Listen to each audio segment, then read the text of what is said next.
Hello guys, আসসালামু আলাইকুম। আপনারা সবাই কেমন আছেন? আশা করি খুবই ভালো আছেন। তো গাইস, আপনাদেরকে আজকে একটা জিনিস দেখাবো। দেখেন তো, চিনেন কি না? এই দেখেন, এটা কি বলেন তো আপনারা?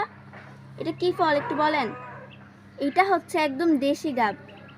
আর এই দেশি গাবগুলা আমি পেরেছি হচ্ছে ওই পাহাড়ের উপরে একটা গাছ আছে, ওই যে ওই পাহাড়টার উপর একটা গাছ আছে, ওখান থেকে আমি এই গাবগুলা পেরে আনছি। দেখেন, মাশাআল্লাহ, কত সুন্দর তাই না?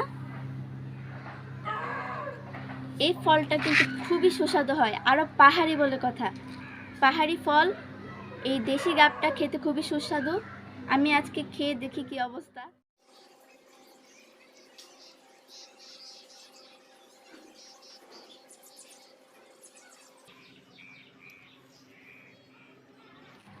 গাইস, অসাধারণ মিষ্টি,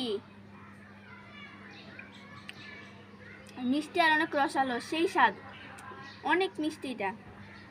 গাইস, এই ফলটা আমার কাছে খুবই ভালো লাগলো। আপনারা অবশ্যই একবার হলেও এই ফলটা ট্রাই করে দেখবেন।